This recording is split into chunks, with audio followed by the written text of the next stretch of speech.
Can we have a roll call, please? Advisory Member Zare Amirian. Here. Advisory Member Alec Baghdasaryan. Here. Vice Chair Gary Cornell. Here. Advisory Member Efrain Olivares. Here.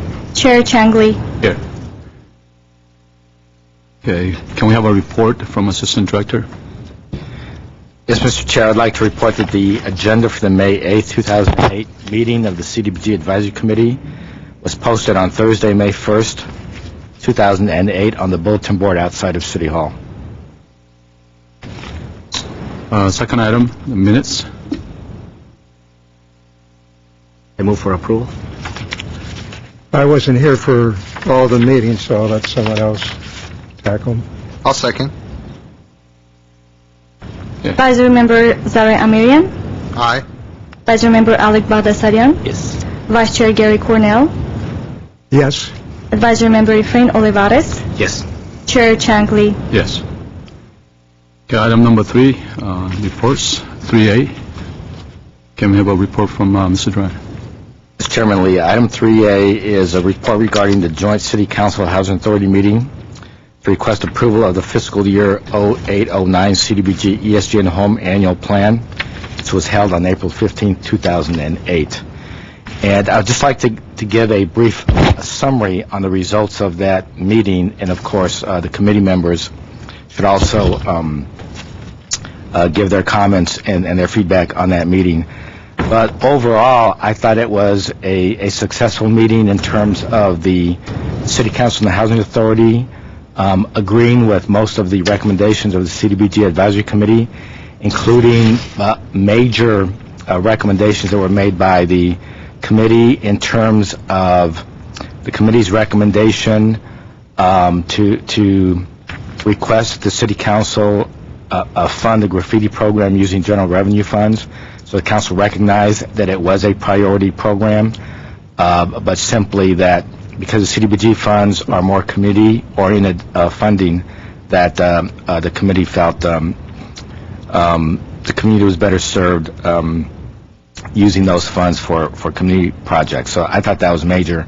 The other major recommendation that was approved by the City Council was the reprogramming of funds from the Pacific Park pool, which was a pre-designated project, in order for the committee to be able to recommend funding for all 3 community projects that were requested. I thought that was a major achievement. And then, of course, the City Council and Housing Authority approved the committee's recommendation for a revised financial audit policy, which, again, I thought was major.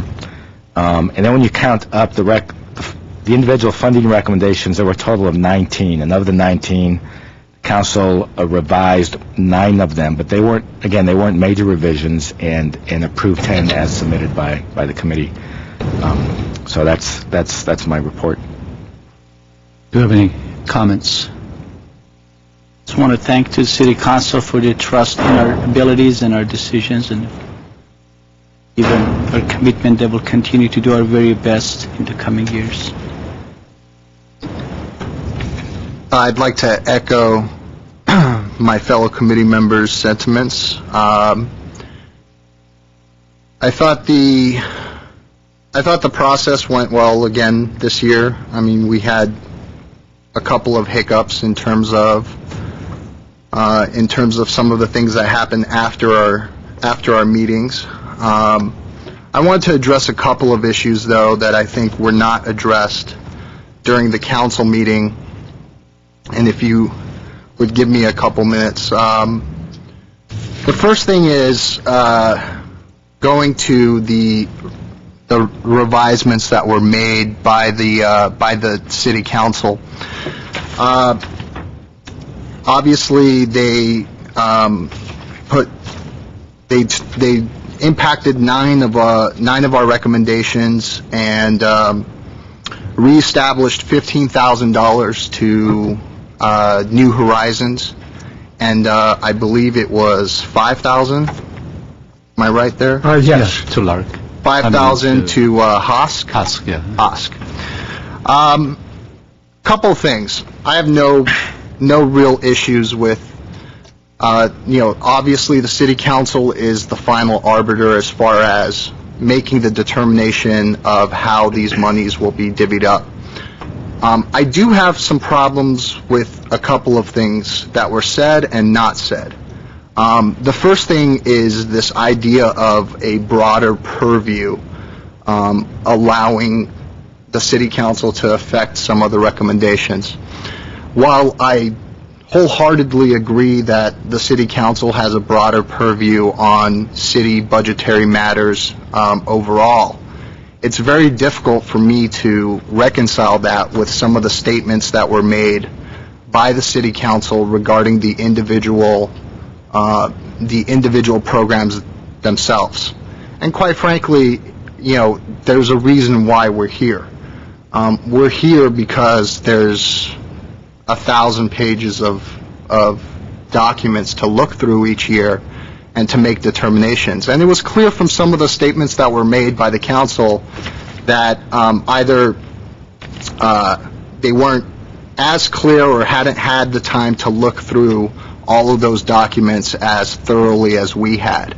So this concept of broad purview, I think it's almost a political term, that, hey, we've got the final power to make these effects. So I just wanted to get that out. The second thing was what wasn't said. I have no issues with New Horizons whatsoever. I think it's a great program. I think they've done wonderful things in this city for as long as, I can remember. I do have issues, though, with the manner in which New Horizons approached this appeal to the council. And the fact that the council did not say anything about the manner in which that appeal was made was disappointing to me.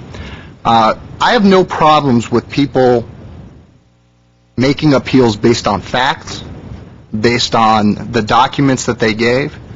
I do have problems with ad hominem attacks against the person or the committee, and that's what happened. There were a lot of inconsistencies between what was said during the appeal process to the city council, both in this chambers, in the Glendale News Press. There were a lot of inconsistencies that didn't match up with their actual, funding packet. And that shouldn't be the case. If New Horizons had a problem with the decision that we made, they should appeal directly to the numbers that they provided and refrain from ad hominem attacks against the committee, against committee members, or any member of the community. We're all volunteers here, including, the folks at New Horizon. So I wanted to make that clear, that I was very disappointed that the city council, not that they funded New Horizons, which I have no problem with, but the fact that they did not admonish New Horizons in the manner in which they went about making their appeal. Some of the information that also came out regarding, a New Horizons teacher being told that he would be fired if they didn't receive the monies, that doesn't gel with what their actual funding request said, or the fact that they would have to cut students if they didn't get the funds. They asked for $98,000, and that $98,000 was set to serve 200 students. Now, they came back and said, if we don't get the $45,000, we can't serve 200 students. So I have no problems with appeals. Our society is based upon that. The system is set up for that, and the city council has the final say. But when you come out and you make ad hominem attacks, it shows that there's something lacking in the actual facts that doesn't allow you to make a fact-based appeal. So I think this committee next year, I sure am, I'm going to look very closely at the numbers that are presented to us. And in the future, I'm not going to hesitate. I did this time, but I'm not going to hesitate to make it very clear to the public where when I feel an organization or a person is making statements that aren't based in facts. And other than that, Thank you to my fellow committee members. Again, I think the process was a good one. I had some issues with one committee member's actions after the fact, and I think we'll probably talk about that more a little bit later. And I'll leave it at that. Thank you, guys. Thank you. I too want to echo that, and not quite to the extent that you have done so, but I had a bit of a problem with just how the changes to our recommendations were made, particularly because it became more of a mathematical exercise, I felt, as a reaction to political pressure after we made recommendations. And to me, it was clear too that in some instances, the opinion being voiced on a particular proposal became very clear to me that we're not talking, whoever it was not talking about that particular proposal. So that led me to believe that maybe it had not been read or it had been confused with another one. But nevertheless, I think in the overall, we were very successful, more so than any other year, in our conceptual approach to how we use some of this funding. And for that, I'm grateful to the council, because they did listen to us, and we have been persistent over the years in getting creative. The other minor thing that I wanted to mention, and I did have an opportunity to go in front of the council the day of the hearing, was there seemed to be a representation by one of the proposals that we did not go to visit the site as though we were supposed to. And I want to make clear to the public that simply we do not have the time when we get the packets. I think it's about 2 weeks before, maybe a week and a half before we have the presentations. There is no way that we're going to go visit 20-some organizations prior to that. We do, however, have a commitment to visit those that get funded every year. So anytime a new organization wants us to look at their proposals, I think it's incumbent upon them to go the extra mile so that we understand it. Again, HASC, I don't believe, and I said this at the council hearing, I don't believe they had a very good package presented to us, which is why we made the decision that we did. How they got funded, frankly, I don't know. But it was not, we are not required to visit the site, so I wanted to make that very clear. But we do visit those that get funded. Again, at the end of the day, I think we did very well. I think the council appreciated our proposals, and I'm thankful for that.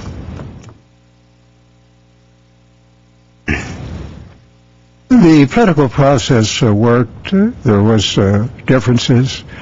The council sits as the appeal process and the final decision maker, and they did their job. Not everyone's happy. People that came out on the short end are not. But overall, the process worked.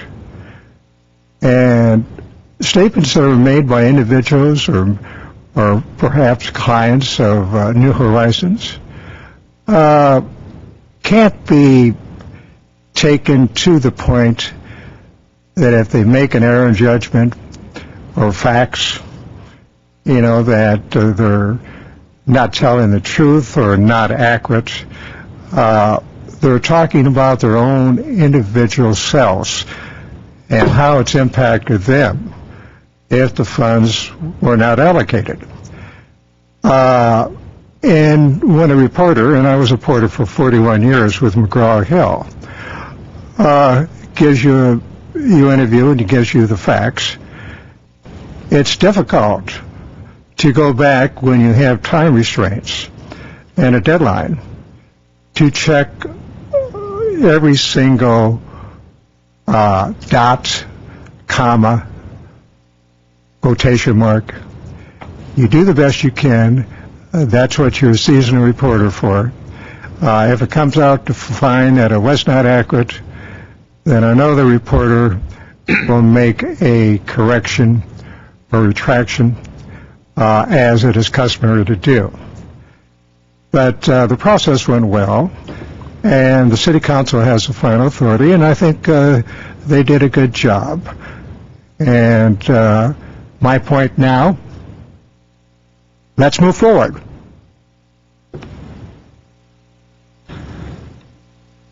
I guess as a committee, when we make decisions, we could take the easy route by cutting across, all evenly, and just distribute it according to the funding that we have for that year.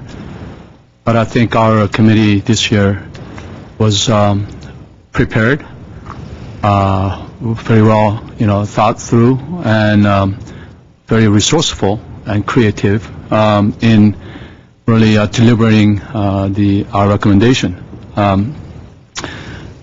In the process, based on our best of knowledge, some of the programs, did not get the funding that they really liked, based on past, prior years that, everybody was cut, accordingly or evenly, whereas we took the different approach this year, and we wanted to actually do our job, and I think we've done a good job of doing that this year. In one case, as our committee member Olivares has mentioned, and also Amiran has mentioned about HOSC, I too have some reservation about that organization, in that they were not prepared in their presentation, and that's why we made the decision as we did, and that's one, I guess, organization that I still have some reservations about, because they were simply not prepared, and they did not show any really indication of really well usage of this funding that we're providing. But overall, as everybody mentioned, that we I think initially said we wanted to test the water in that we are not going to just do a simple math, but actually try to look at individual organizations and provide the funds accordingly, and I think we've done that, and I think at the end of the day, council members have made right decisions in granting major capital funding allocations adjustments, and also to some of the social organizations. So I am again very privileged to have served with my fellow committee members this year. Can we move on to then 3B? Yes, Mr. Chair and members of the committee, this section is regarding the fiscal year 09-010 HUD budget and CDBG allocation. Currently, the Congress is in their committees reviewing all the budget requests for 09-010.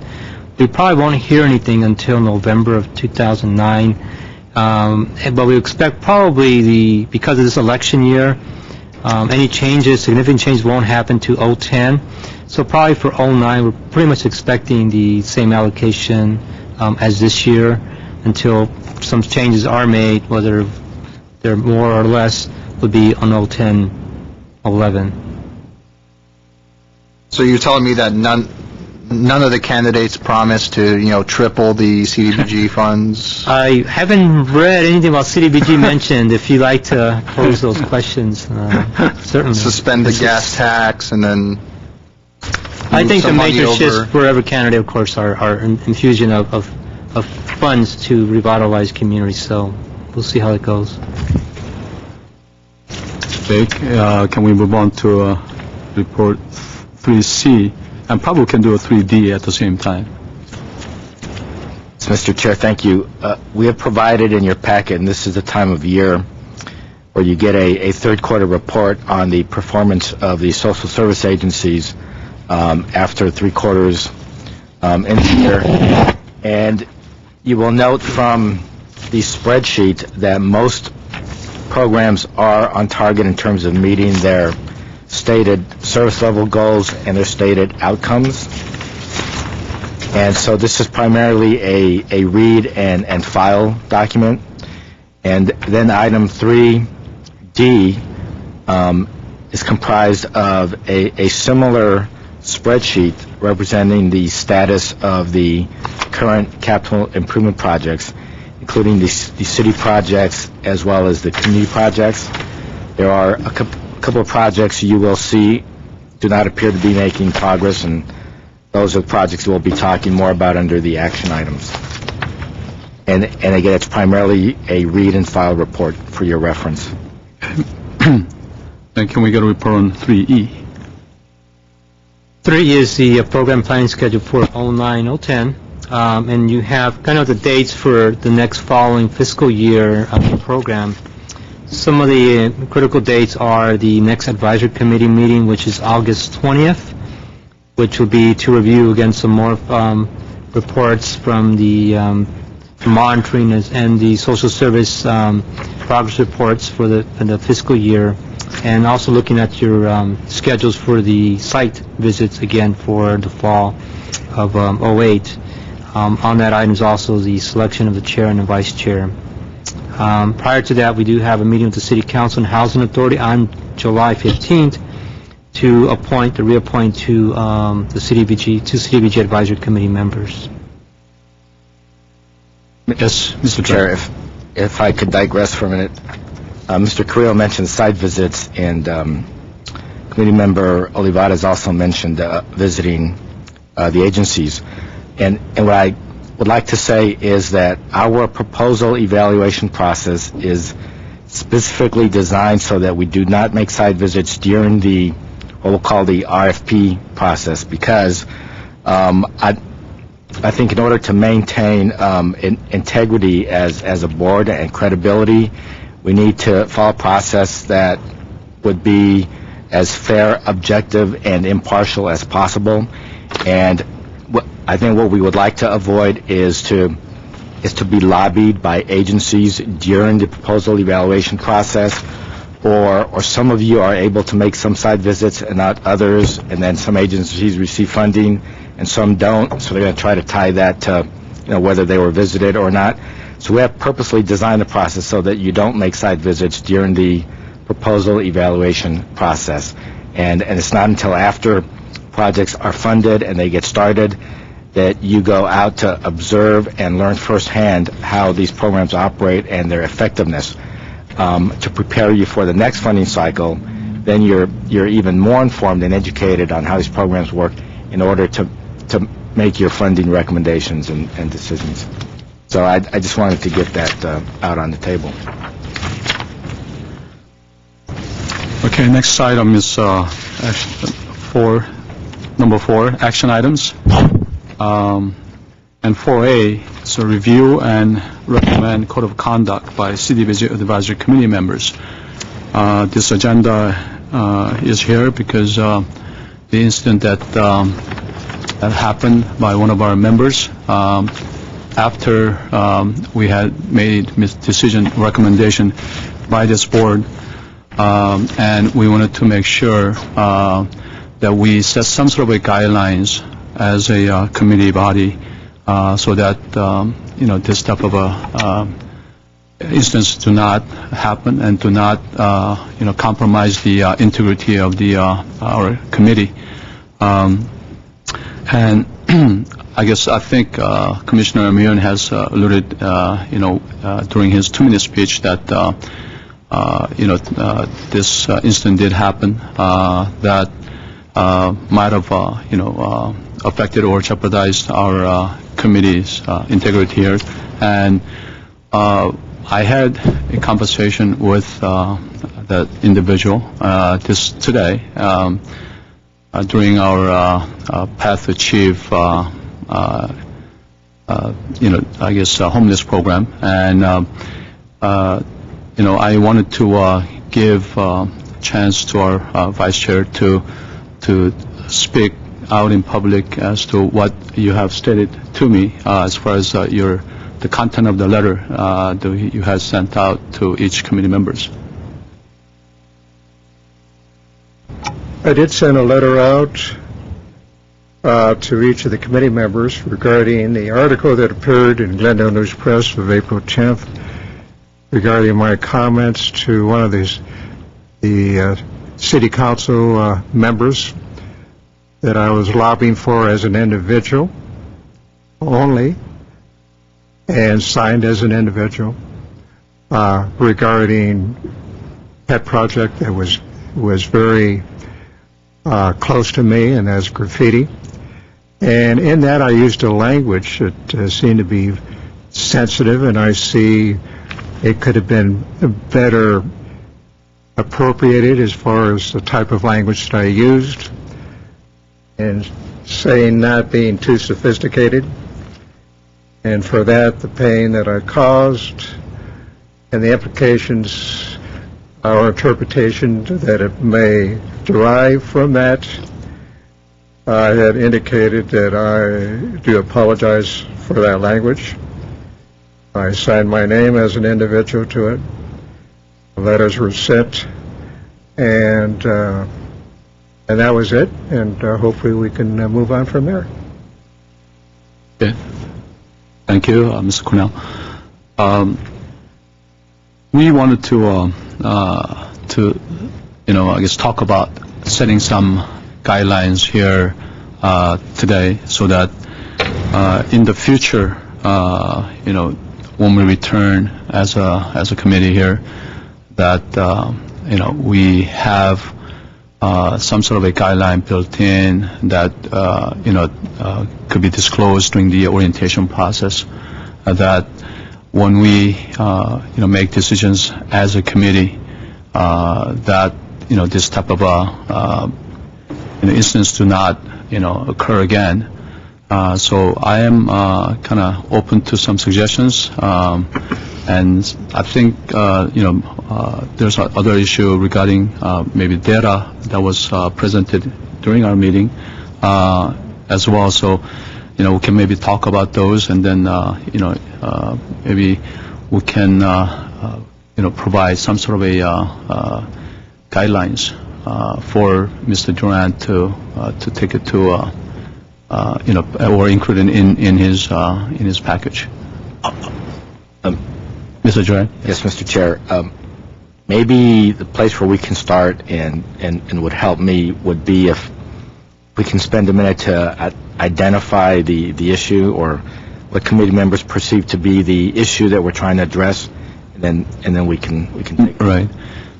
What happened was that when we made a recommendation at the end of the day, we had all unanimously voted for our recommendation, and one committee member obviously did not agree with our recommendation, and had taken a individual action to write to a city councilman regarding these issues, just as Mr. Cornell has just indicated as he did.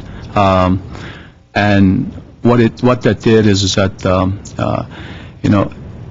it was a unanimous decision, and by taking the individual action like that, it undermined the authority and integrity of this committee, and we want to in the future prevent this type of instances happening again and repeating again. If I may? Yes. I think, and just to be very clear, I think it's at the council meeting, it wasn't just one council member who got the letter. I think it was at least two, but I don't know if, and Mr. Correll could speak to that. I know at least two, but I don't know if everybody got it or not. But I think the more underlying issue here is what you're stating right now, in terms of, if you don't agree with the committee, then don't vote with the committee, and then at least you'll be consistent when you do voice your opinion as an individual. I personally don't have a problem with that. I don't agree with everything that we all finally agree as a group. If I don't agree, I won't vote for a particular issue. So that to me is, I think we need to clarify. Mr. Cornell references a second letter, I think, and must be the second one that I received. Maybe, I think it was the same day of the council hearing. When I got to my office, I had the letter, and I don't know if that's the one he's referring to. But what I see as a bigger problem, and it didn't come clear to me until we were at the council hearing, at the joint meeting, and they were reviewing the proposals, and the whole issue with whether we visited a site or not, why did we arrive at a certain decision, what was the thought on it. When you're at that position, and I know Mr. Chang was out of the country, so he couldn't attend, otherwise I'm sure he would have addressed the issues, but I would look to the vice chair to go up in support of the committee for the recommendations that we made, and support us in what we voted for as a body. That didn't happen. Now, I don't know if it didn't happen because of what was going on. I don't know. But it threw my mindset into a doubt as to whether the committee was being well represented at the council hearing. That, to me, is a bigger issue, and it's something that I think we need to address so that we're all being on the same page.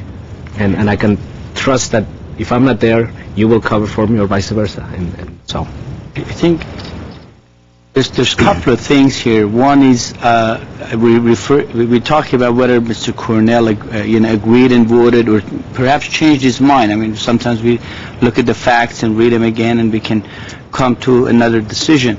I guess the question is, are we here to talk about this one situation, or are we here to come up with a procedure if something like this were to happen again, and a couple of the board members, commissioners change their mind? Could we ask for another meeting, and during that meeting revisit those issues, or once we made the decision and vote on the items and that pretty much is set?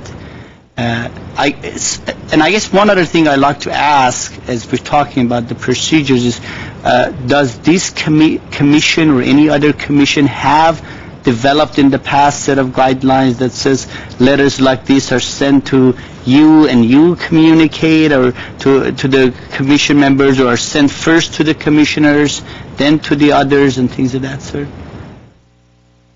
Commissioner Bagdasarian, my understanding is that over time there have been some boards and commissions that have established guidelines as supplements to their committee, which represent standards of conduct that are very specific to that committee, and only to that committee.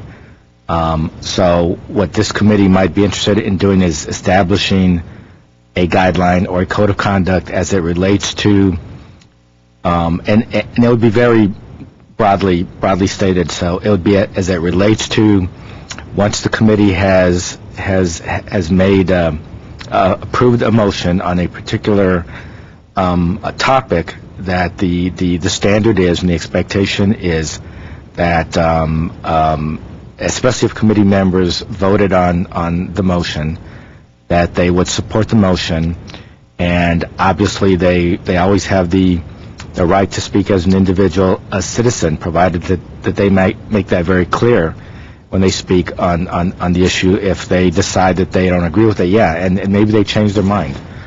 But also in the process of doing that they don't do or say anything to criticize the committee, and that may be the second part of what happened in this instance. So we could develop a general guideline that we could write up, and we could include in our orientation for new committee members, and we can address every 2 years when new committee members come on, and the city attorney's office comes and gives a presentation on the Brown Act and conflict of interest. We can include whatever codes or standards you want to use as guidelines as part of that presentation. And so it would be a statement on how you guys want to behave with one another, what the decorum is these types of matters. I think we've been kind of tiptoeing around this. We don't want to hurt anybody's feelings, and just listening to it, even though I've been there for the entire thing, I feel confused about who said what actually happened. I want to make it very clear what the timeline was here, so everybody knows exactly what we were talking about. There was a meeting.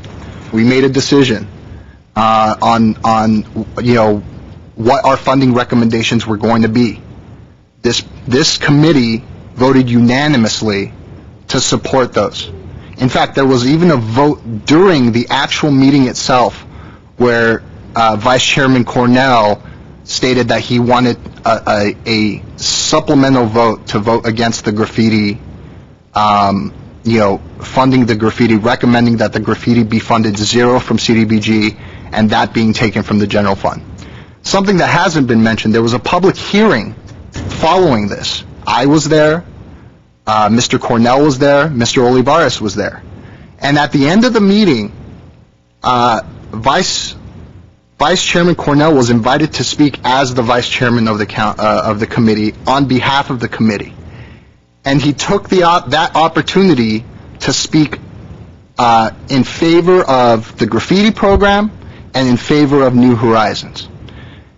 And so that set the tone for the later message that he sent to Councilman Weaver or maybe another councilman. I read the letter, Mr. Cornell, so I don't think anything was misrepresented in the newspaper. I read the letter that you wrote to Mr. Weaver. And that was provided to me at the meeting when Mr. Weaver brought it up. And you clearly referred to our alleged lack of sophistication in understanding budgetary processes. And that language, given that you sent it to the councilman, I don't care if you didn't sign it as Vice Chairman Cornell, you were clearly talking about the processes that we went through during our meeting. And it was clear that your tone was that of speaking as a committee member. And that, quite frankly, lobbying for programs after giving a vote, it's uncalled for.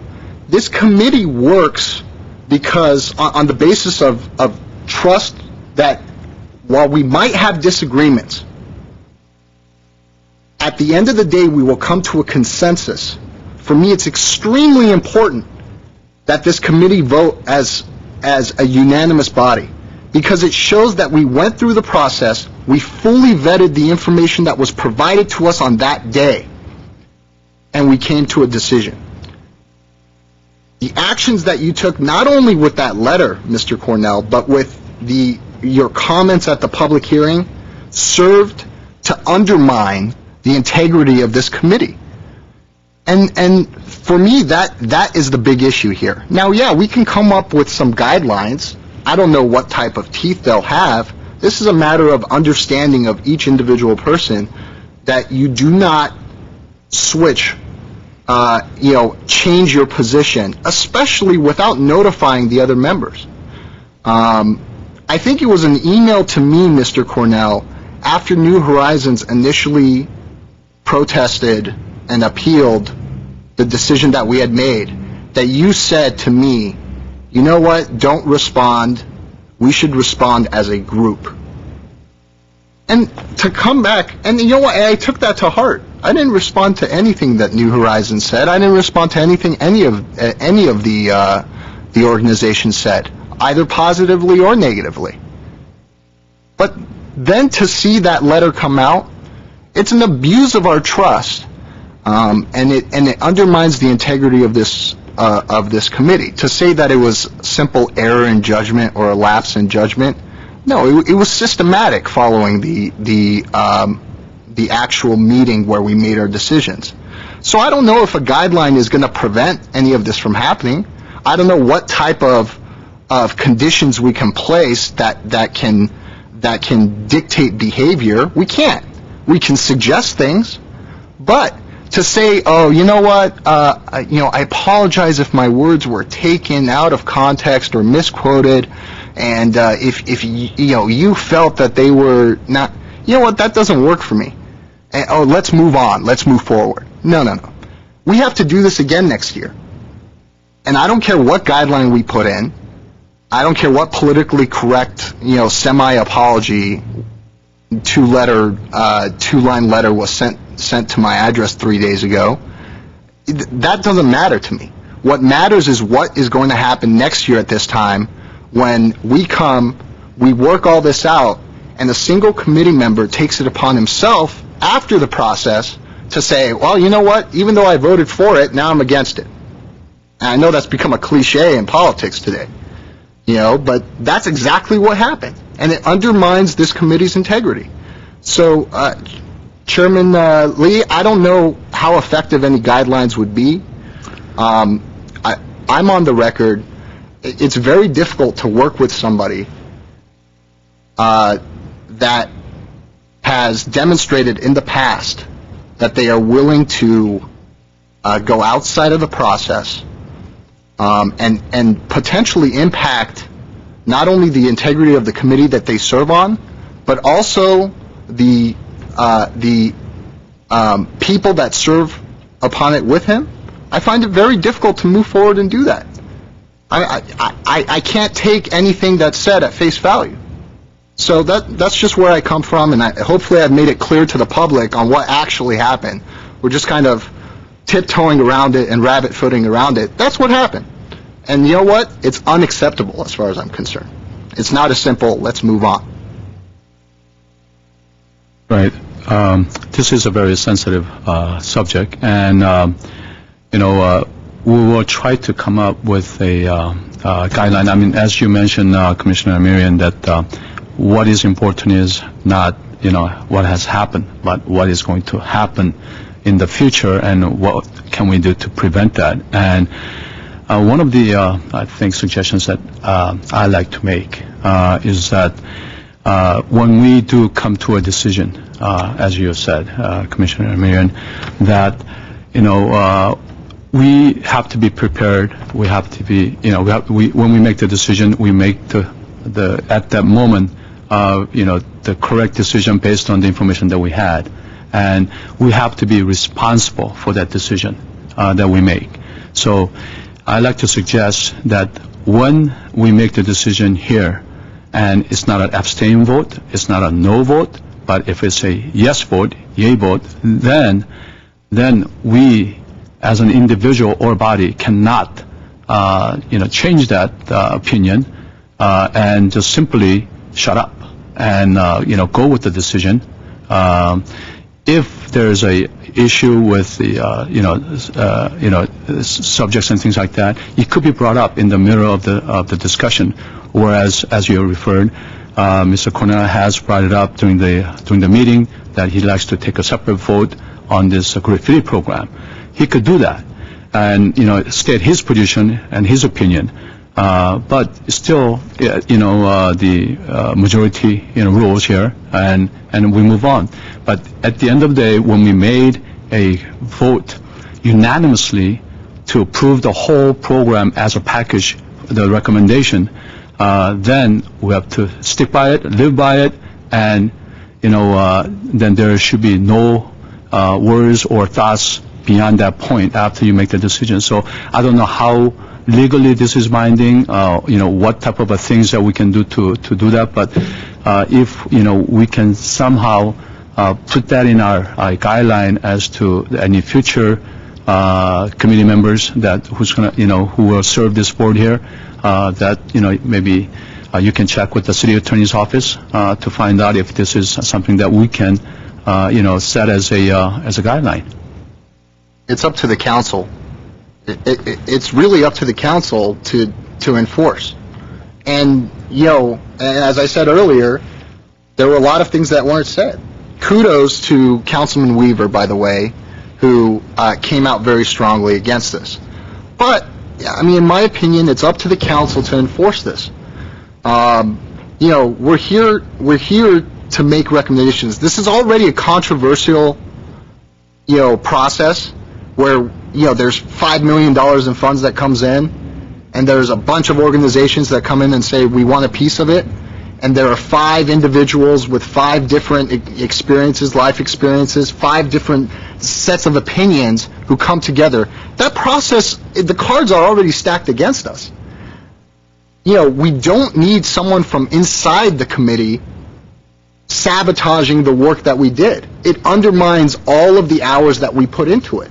And I think that's, everybody else is doing a much better job of, let's be, calm, and I'm not angry, but I am passionate about this.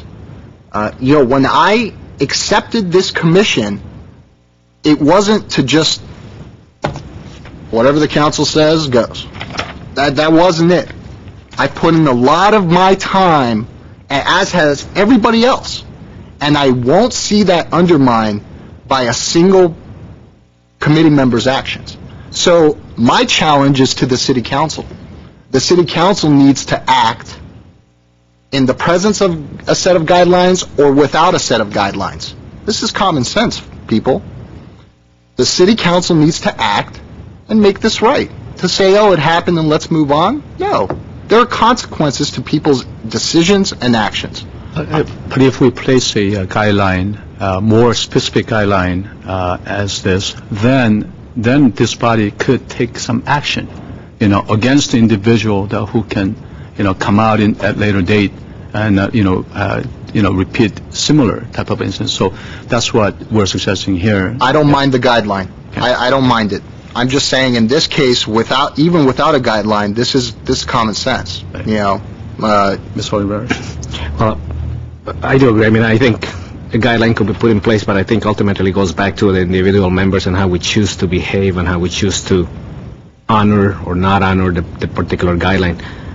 Mr. Cornell has had a chance to listen to all of our comments and concerns and discussions, and we express them differently. I'd like to give him an opportunity to, if he wants to, respond to those, what we're talking about. No, I'm not going to add fuel to what Mr. Amiram said because I disagree with him on the rationale. It's just a protocol situation here. The way Mr. Amiram is spouting off, it indicates that I committed a felony. And I was acting as an individual, I wrote as an individual.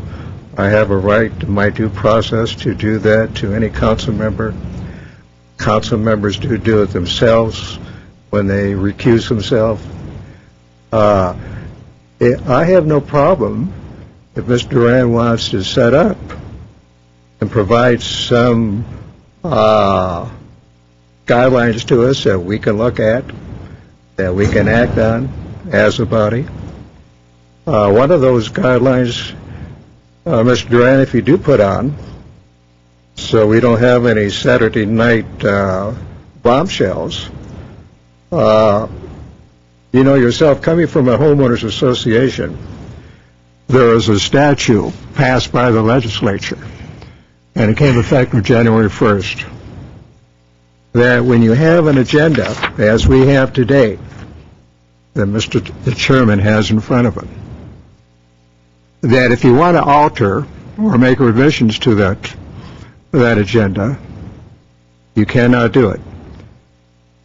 What are you specifically referring to? I'm sorry. I'm referring to your spreadsheet that you came out that you wanted, that I have no problem with if you used yourself as a guideline, as an individual. But you got the whole committee involved. We had no discussion on it. Very little. I would have liked to have that with the requirement that's stipulated in the statute, 72 hours advance. So when I came to the meeting on February 5th, and I go down here, and I see graffiti that you had down here for $150,000 and 40 cents, that I can question you about that. There was very little discussion on the chair. It was used as a tool by most of the members. I disagreed with it. We didn't have a very candid, thorough discussion on your spreadsheet, and yet it was used by a guideline by all of us. So I would like to have that included, Mr. Duran, if you do start prepared per what the chair indicated, to have some guidelines here, so when this does happen or does occur, that I have in front of me when you distribute the agenda, that I have this, that I can go over and have ready and available questions for the architect who drew this up. Sorry, if I may, I strongly disagree with what you're suggesting, Mr. Cornell, and I'll tell you why. Because when this spreadsheet was presented to us, it was stated very clearly, and it's on the record, that this was something that Mr. Miriam had come up with. He did not intend it to be a tool. If we, as individual members, wanted to look at it and use it as a tool, it was up to us. So I have a bit of a difficulty with you indicating that we, as a body, decided to use this as a tool. We clearly did not. We had the discussion, and I take offense to that, because That was not my intention, and what was on that and the approach of how that was set up and used, we all discussed it and had no problem with. After that, we spent the whole day engaging in conversations, discussions, disagreements, going over each proposal that was given to us. That did not dilute our work at all. So I strongly disagree with you on that.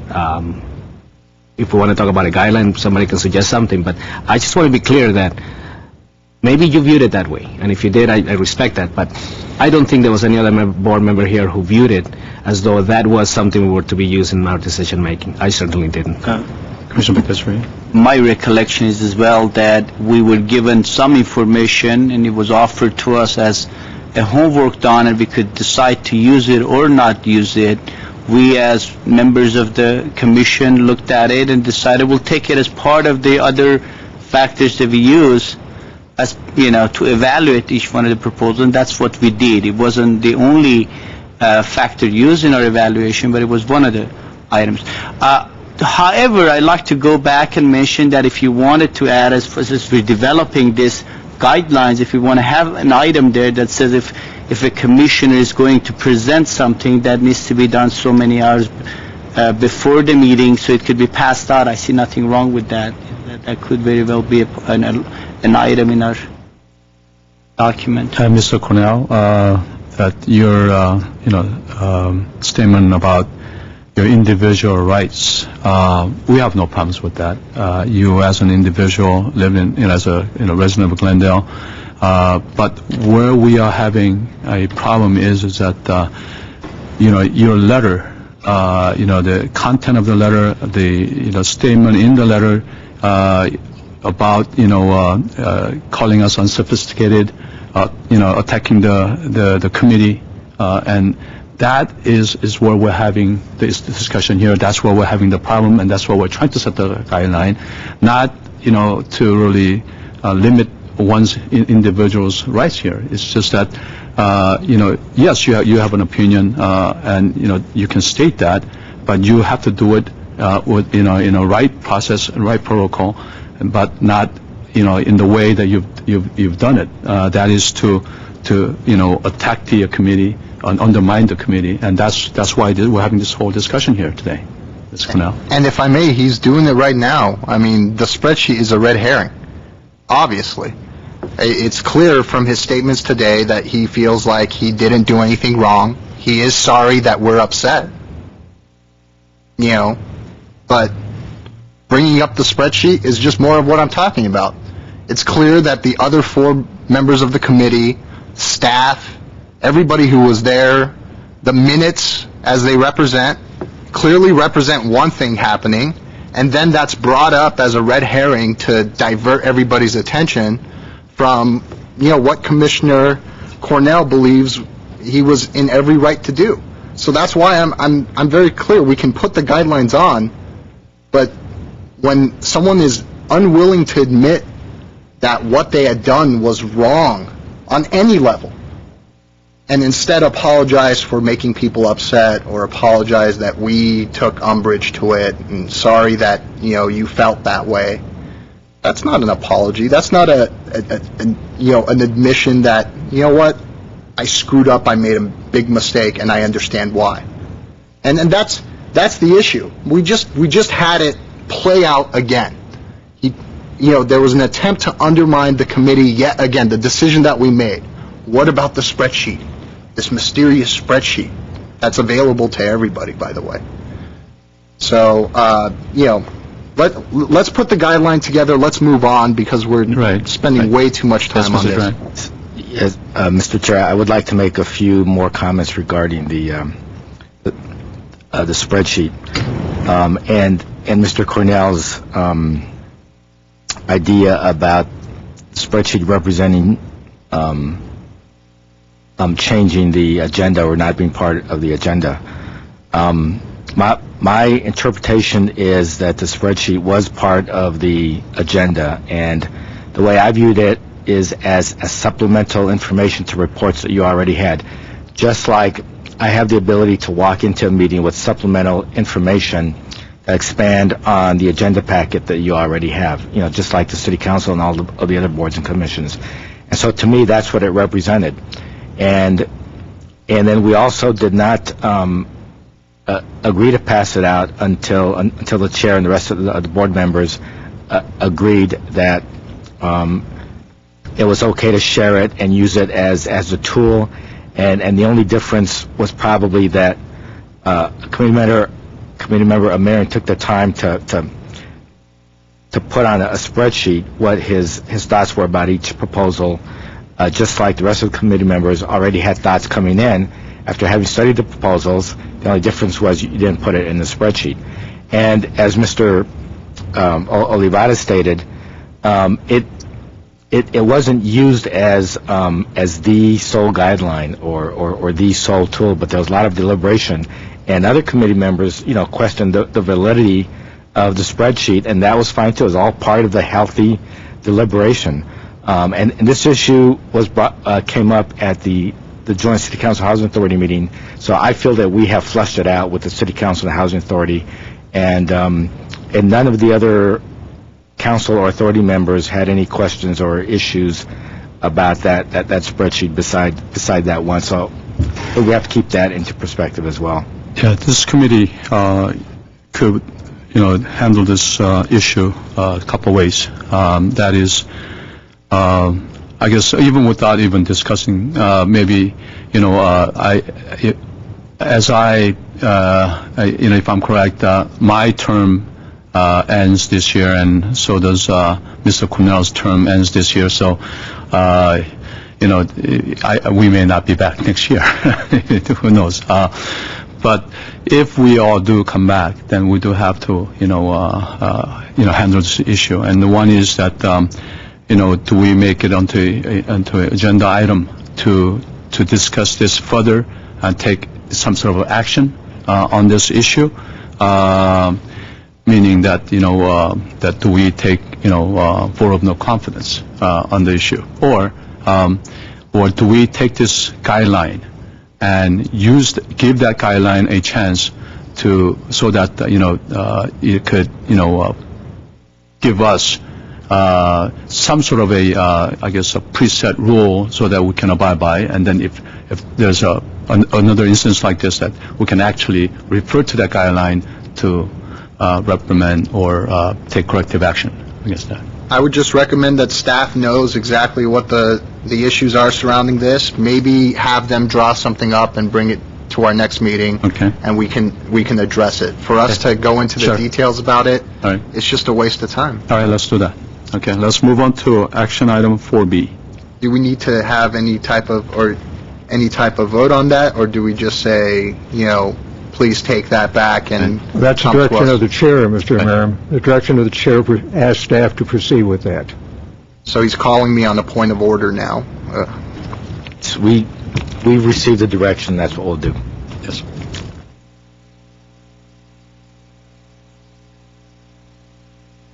Action item 4B is the Lark Society and Franklin School Park project is returning the money back to us. So maybe you can give us a little bit more background.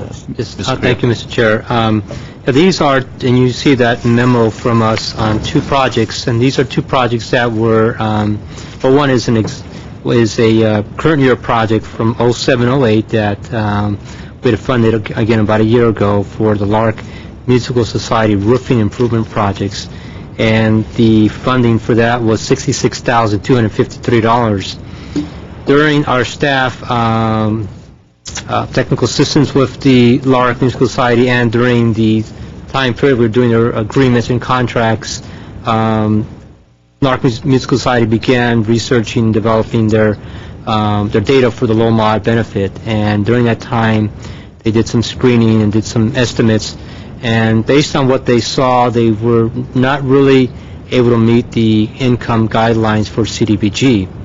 And so they, their board decided to recommend and return the funds back so that they could be utilized for a different project. And again, this is their first year attempt, but knowing the guidelines as we set them from HUD, they were not able to meet the low mod benefits, so they're returning the funds. The other project is a Franklin Elementary School, which is a older project, and they're returning funds in the amount of $35,000 for a project that was going to be a joint city park and school district school shared park, and that took a while because there was numerous revisions to the plans, and ultimately the city's park department could not agree on some of the downsizing of the project to have a shared park, and subsequent to that, the school district also began making modifications and decided on their own to proceed with the improvements and return the funds back to the CDBG program. So you have in front of you the motion to recapture those funds and some of the options, which include having the funds reprogrammed to the existing projects, such as the Pacific Park Pool Project, and also make available for the next year program planning cycle, which is 09-010. So there are two options that we propose for the advisory committee to make some decisions on. If I may add on, there might be a third option, that is to actually have the funding go back out, to the public. Correct. For The competition. third option is that. Yeah. Yes, sir. Wasn't the Pacific Park Pool Project, wasn't next year the last year they were going to take CDBG funds in terms of, we took a portion of it this year, they were going to take it from next year in addition to whatever they were going to pre-designate initially for next year, 09-10. So adding it to the Pacific Pool Project, it has the same effect, doesn't it, of... Yes. We put it in the Pacific Pool Project, it'll have the same effect as putting it over the next year. Yes, committee member. The idea would be, right now, this committee is committed to providing $304,000 additional to next year's pool project, which means adding it to next year's $1.2 million. So that would total $1.5 million. This would be a way to get a head start on that and reprogram these funds to that project. So next year, you only have to add $200,000 instead of $300,000. I would be all for that. That would add an extra, almost $100,000, and that'll mitigate some of the impact that the Pacific Pool Project, carryover is going to have next year. Commissioner McTaggart.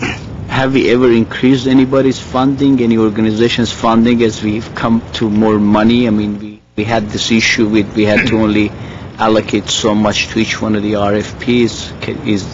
If we were to revisit, then we have to submit the numbers to City Council again to make the adjustments accordingly. Has that been done in the past? For capital projects, myself, or no? So money from capital, I see it has to go back to capital projects. And historically, we've held the funds and then just reprogrammed them the following year as part of the regular planning cycle. So that's one of the options. We could recommend not doing anything and just holding them and reprogram them as part of the next funding cycle, which we're already going to begin in a couple of months, or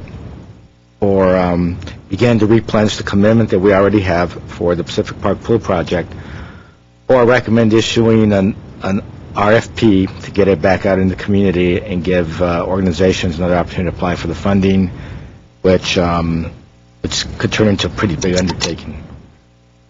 No, I would be in support of putting it into next year's pool project. That's going to do is free up another $100,000 for new projects next year. And if the public's aware of that, then we may get some interesting projects coming in. One other point to clarify on the LARC project, the issue with the low income, was that a matter of weight, or is this? I know the factors. HUD has more than one factor that the organizations have to meet. Was it such that they were close to it? Was it a margin, or they just failed on meeting some bar? How does that work? If you could clarify for public. Yes, actually, it was. Yes, it was a margin. It was a very close margin, and the LARC felt that it was kind of too close for the comfort level at this point. So they decided again to return, but it wasn't overwhelming non-low mod. It was certainly at a point, I think they were at 55% or so, and the requirement 60%, and they just weren't necessarily getting all the feedback either from all the families to provide the documentation, so they didn't have all the parents' information, and the ones that they have wasn't meeting the 60%. So they were close, but I don't think they felt that, given the requirements for HUD and then subsequent backup documentation, that they felt comfortable enough to accept the funds from HUD. Mr. Wren, I have a question here on the action for the motion that we'll eventually make on this. Does the motion have to direct how this is going to be directed to next year's funding, to the park pool, or what? Does that have to be included in that? It's Committee Member Cornell. The motion would be approval of a recommendation to reprogram these recaptured funds to the current year Pacific Park Pool Project. Right. That was the motion that was made by Commissioner Marion. I think we have the second. Let me back up on that a second. I would prefer a motion that moves the funds over to next year's capital improvement projects. I agree. Because we've already decided with the council in concept that $300,000 will be reallocated. That way we're not changing that motion, and the monies are available to other programs, and we're still committed to a $300,000 towards the pool project. So if you would like to alter that motion, I would certainly second that. Yeah, that motion's fine. Go ahead, Mr. Cornell. I will make a motion per staff recommendation made on May 2nd for both projects here, for the Franklin Elementary School in the sum of $35,000 and the Lark Musical Society at $66,253 for a total of $101,253 be directed to reprogram for next year's funding. I'll second that. Roll call, please. Okay. Advisory Member Zaria Miriam. Aye. Advisory Member Alec Baldasarian. Vice Chair Gary Cornell. Yes. Advisory Member Efrain Olivares. Yes. Chair Changley. Yes. The next item, 4C. Yes, Mr. Chair, 4C is a request to have a extension by the Glendale Adventist Medical Center for their current Community Center Fire Safety Improvement Project, which is a current, actually 2005-06 funded CDBG project. Their request for extension is because they are currently just about ready to start construction. They have a contractor on board. The contractor is pulling his permits and getting his plans approved by fire. They were actually approved with just formal pulling of permits and paying for the permits. And so with the timeline being that they probably won't finish until maybe mid-July, that will again extend the agreement to July, well, the end of December. We want to have it December 31st so that they can comfortably finish the project and move on to their next phase, which is another CDBG funded project. So this is, what, their third request? This is their third request. Right, and there's no problem? There hasn't been any issues right now. What's staff's recommendation? Staff recommendation is to approve the extension for them. Plus how many more? Last one. That's it? Oh, we got... No more. I'm just... See, Last one. 3 strikes and you're out, as far as I'm concerned. Oh, this is the third one. This is the third one now. Oh, then 4 strikes. 4 balls and you get a walk? Yeah. Mr. Wren, I had a point of information I wanted to ask you, since this is the third time around on that. And being in construction at the FW Dodge Division for the many years I have been, I see these developments, come.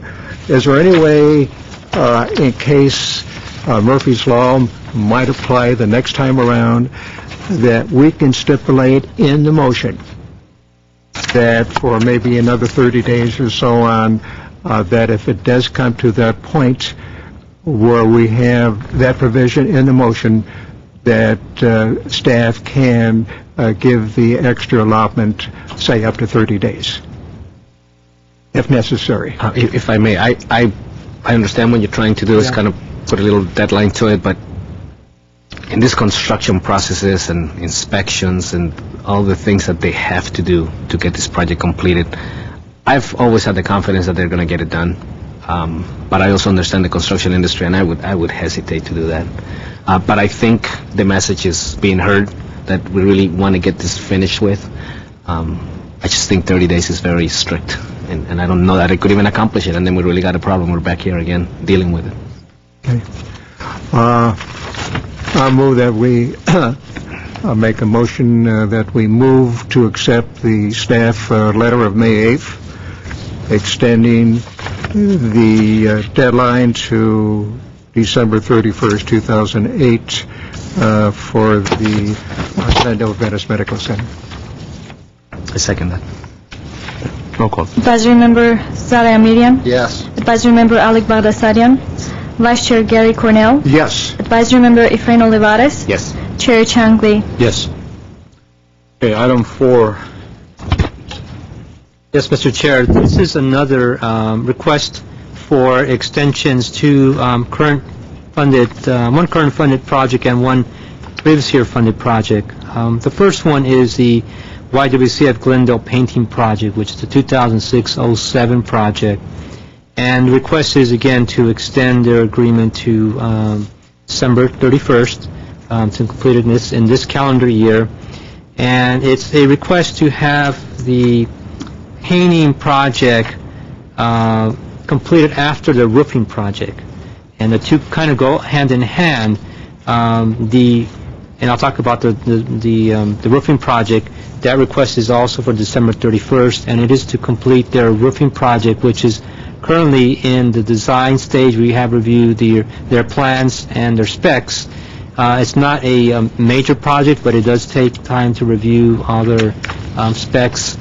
And we anticipate having those specs ready by June to go out to bid. Again, that will be after, and then construction starting shortly afterwards. But again, that will lead into the new fiscal year, and their contracts expire the 30th of June.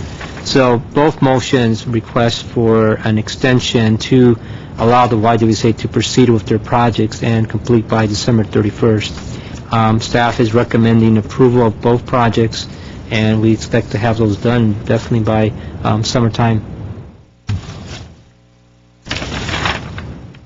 Any motion? Based on staff recommendation, if there's not any further input, Mr. Chair, make a motion that we accept staff recommendation letter dated May 8th for YWCA to provide the extension to December 30th, 2008. Second. Okay. Second, Olivares. Advisory Member Saleh Amirian. Aye. Advisory Member Alec Bagdasarian. Yes. Vice Chair Gary Cornell. Yes. Advisory Member Efrain Olivares. Yes. Chair Changli. Yes. Do you have any public comments?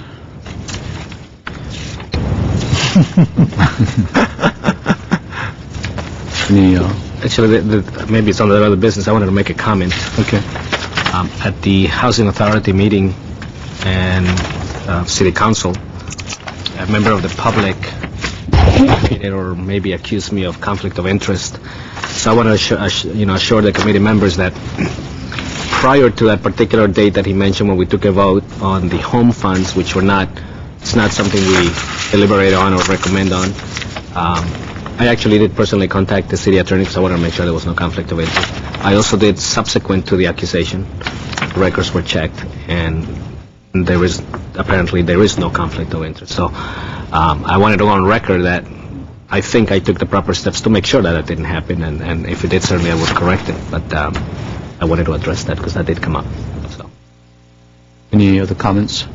I want to just, on the letter from Lark, there's a paragraph, the one before last, that it states, if I may read it, it's obvious that we need a full-time person to attend to the additional bureaucratic complexities and responsibilities placed upon us to administer this award, and it goes on and on.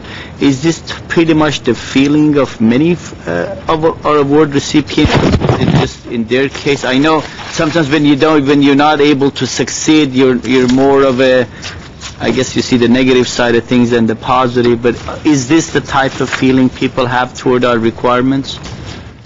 Do we get these letters often, I guess I'm trying to ask?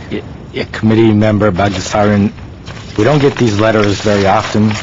We do get complaints that we have a lot of requirements and there's a lot of red tape, but, that comes with the territory. The problem, well, I shouldn't say the problem, the issue with LARC is that they're not located in the low-income neighborhood. Mm-hmm. They currently charge fees for their programs. They needed to demonstrate to us to be eligible to use the CDBG funds that they are serving at least 60% low-income families, and because they're brand new, they're not in a low-income neighborhood, because HUD is getting stricter on us, which means we have to get stricter for the agencies. We asked them to begin to collect their income documentation and gather it and submit it to us so that we can verify that they do serve a majority low-income, and they weren't able to. So their response is, in order for them to comply, they have to have a full-time person. You take an organization like New Horizons or other organizations that do serve low-income families, and they collect this documentation for all of their other funding sources. So it's not as much of a burden on them as it would be to a brand new organization that's doing this for the first time, just to be able to use the CDBG funds. So I guess the bottom line is it wasn't a good fit at this time. Maybe at some point in the future they'll be back and be in a better position to use the CDBG funds. And I guess they decided the risk of ultimately spending the money and then not being able to show that we're serving low income wasn't worth the. So it's a combination of they not doing their homeworks completely properly day one, and us not day one setting up all the right expectations, or maybe we did, it just did not register that these are all the expectations that are to be met for the funds. It seems like any organization that applied to us, when we look at their P&L, they really need these monies, then for them to give it back to us, that seems like it must have hurt them, but I guess that's what the rules that they need to play with. Yeah, I think they also had questions about the deed of trust. When we, with capital funds, when we give a CDBG grant, the agencies have to execute a deed of trust with the City of Glendale in order to secure the city's interest. And one of the purposes is if they are found later not to be compliant with the agreement, then we have a chance to recapture the funds that were granted to them. And that's important because if HUD makes a finding, then HUD comes after us, and we have to be able to collect from the organization. So they also had questions about that. Or else it comes from administration, doesn't it? No, which is being whittled away as we speak. Actually, the HUD rule is if we ever have to pay back HUD, it has to be out of general funds. Well, thank you. How come you're telling us that now? Yeah. There you go. Commissioners are personally responsible. We don't have any more comments. I have one for Mr. N.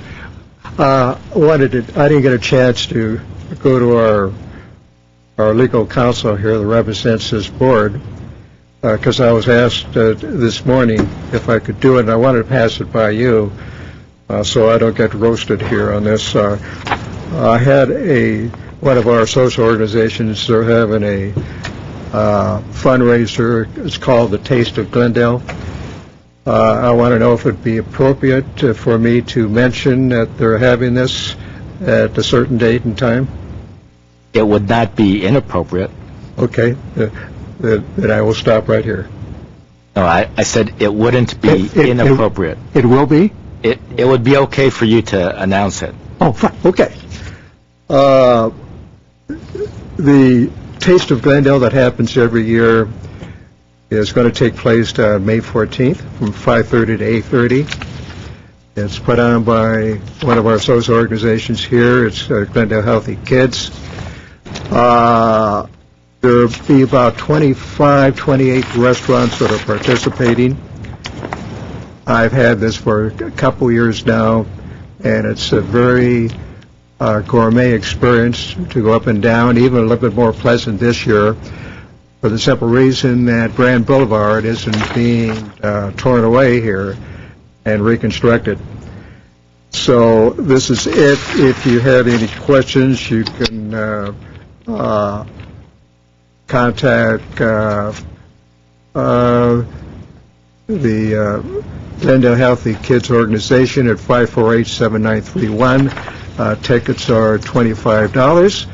And I said it's May 14th from 5:30 to 8 o'clock. Move to adjourn. Second. Meeting adjourned.